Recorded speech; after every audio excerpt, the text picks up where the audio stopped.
Bossing, sa naghahanap po dyan ng 7-seater at sariwang unit mga boss na recommended natin. Ito available tayo, 2017 Toyota Avanza G variant to mga boss na 1.5 liters gasoline engine. Alright, ito yung kanyang interior mga boss.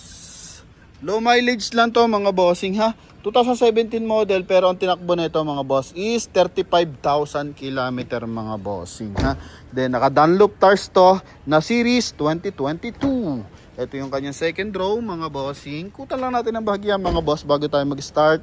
Then ito yung kanyang rear area. Back door panel, so G variant mga bossing. Ito yung pinaka top of the line ng Toyota Avanza mga boss. Okay? Yan. Ito naman yung kabilang side. Price natin dito mga bossing, nakaraan nakabenta pa tayo nito ng 520.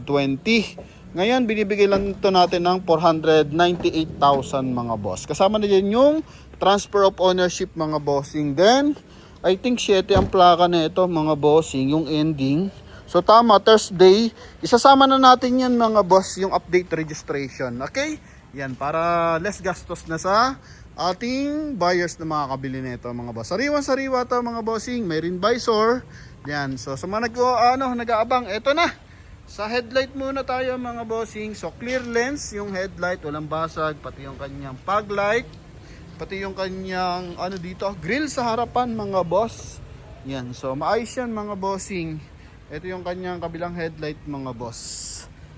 Okay, so sa front area wala naman tayong malalait. May mga hairlines na konti sa kanyang hood mga bossing, pero all goods pa rin. Ang ganda ng kulay, oh, buhay na buhay mga boss.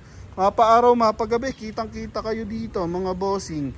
Sa gulong natin, R15 yan, nakatutong, tapos Dunlop tires mga boss. Yan oh. Polish gray, tapos silver yung kanyang combination color. Then naka 4 stud mga boss. Ito yung series. Yan, 2022. So mahalaga yan mga bossing, ma-declared natin kasi additional na gastos yan mga bossing sa buyer kung sakasakali. Alright, so pasok pa naman yan mga boss. Magagamit po nyo pa yan ng 1 taon hanggang 2 taon mga bossing. Sa interior, sa ating upuan, maayos to mga bossing. Oh, walang lundo, walang punit. Yan, kasi siguro alaga to ng seat cover mga boss. Oh, ganda ng upuan. Dito naman brown din yung kanyang center console mga boss. Hindi lang kasama itong pamunas natin mga bossing ha. Yan, pantuyo natin yan eh. So ito naman yung ating door panel mga boss. Tapos ating dish matting.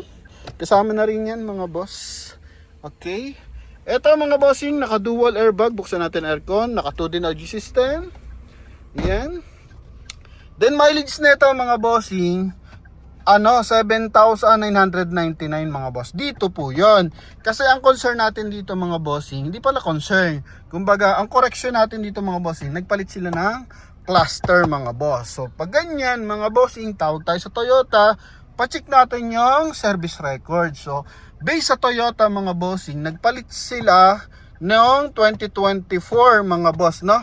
Noong 2024. Nandito rin naman sa service record yon.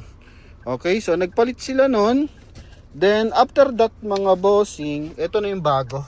So, yung tinatakbo is 7,999. So, equivalent of 8,000. Ito yan mga boss.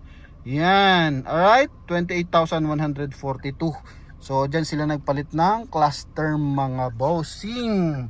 Okay. So, screenshot din natin yung service record niya. Para mas accurate mga bossing ha. Nakuha kasi natin yung information galing mismo sa Toyota, tinawag natin po yan. So lagay ko yung screenshot na picture mga boss. Okay? Yan, para at least mas aware yung ating buyers and viewers na makakabili. Sa ceiling natin mga bossing, naka dual aircon, tapos walang mga lundo, walang mga mancha, maayos yung mga hand grip.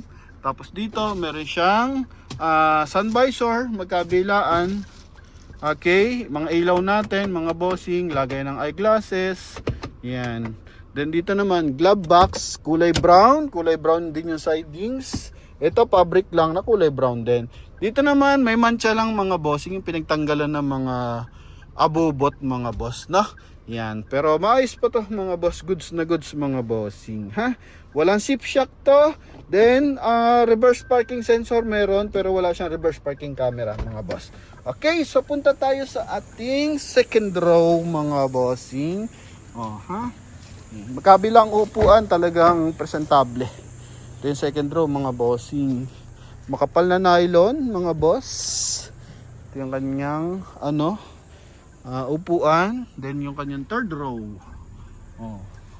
Yan. So may sariling aircon. Hanggang third row yan, abot yan mga bossing. Kaya kahit long drive, hindi giginawin yung inyong pasahero mga boss. Kumbaga hindi pala mainitan, sorry. Possible ginawin pero hindi mainitan mga boss. Ito yung ating taillight. So wala mga basag yan mga bossing. Tapos pares na conduction sticker. Lahat ng window natin Toyota.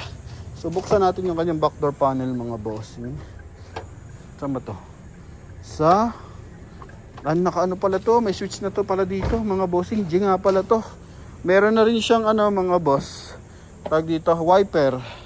Yan. So hipo yung kanyang dishmatting mga bossing. At ang kagandahan kompleto. Ayan oh. 'Di ba? Kaya sabi ko sa inyo alaga-alaga dati ng may-ari. Yan, so lambasag yan mga boss. Ha? Clarado.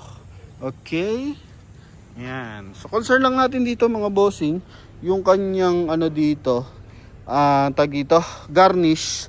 So dito may dent kasi ng bahagya mga bossing. Kaya yung garnish niya bumiak mga boss. So sinilip ko mga bossing, pero hindi ko na dapat iangat.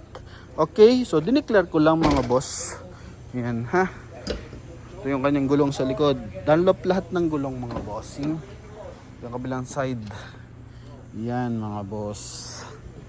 Okay. So naghanap dyan ng sariwan unit mga bossing. Pagpalagay natin 36,000 ang mileage. Kasi 28 plus kulang-kulang 8,000. So almost 36,000 kilometer mga bossing ha. So punta tayo sa ating engine bay. So kagandahan dito mga bossing, rear wheel drive to. So dalhin nyo ng probinsya, matataas na lugar mga boss. Wala possible mag-slide yung kanyang gulong mga bossing. Okay, so sa mga driver, alam nila yan kapag yung performance is naka rear wheel drive mga boss, no? Lalo na pag loaded, so dun mo maaasahan yan. So hindi pa to tapos i-detail mga boss, inawat ko lang mga bossing kasi nga sabi ko iba-vlog ko. Walang tagas yan mga bossing ha, din same time timing chain yan mga boss. Walang looping panel mga bossing. Dito rin, yan basa-basa pa nga eh. Pinatuyo ko lang agad mga boss para at least ito may pakita ko sa inyo kasi sayang baka maunahan tayo. Motolite Gold ang baterya. Ito yung kanyang insulator mga bossing. So yun lang mga boss na nagkaka-interest dito, 498,000 kasama na dyan yung transfer of ownership mga bossing. Yan, bigyan ko lang kayo ng magandang angulo para at least ma-check nyo kung pasok sa garahe nyo mga boss. Okay, may rain visor na rin, then naka-surf antenna na rin. And dito, may spoiler na rin siya mga boss. Okay? Yan, so ganyan pag 1.5. Di ba? Walang 0.5 yan mga bossing ha. Naka 0.1 lang tayo. Para makita nyo mas malinaw mga bossing, pati dito sa likuran. Yan, dito muna. Yan, so madalang tayo makapag-vlog ngayon mga bossing kasi nga nahirapan tayo mag-check na unit. Lagi tayo nagdi-deliver. So, maselan tayo sa unit mga boss. Hindi ka lang ma-check natin ng maigi, ma-test drive. Mga boss, maobserbahan. Yan, kasi hindi mo lang kung saan lupalop ng Pilipinas to dadalhin mga boss. Na? So, yun lang sa mga nakaka-interest dito. Ito yung ating Toyota Avanza 2017 model G variant na automatic transmission. Thank you.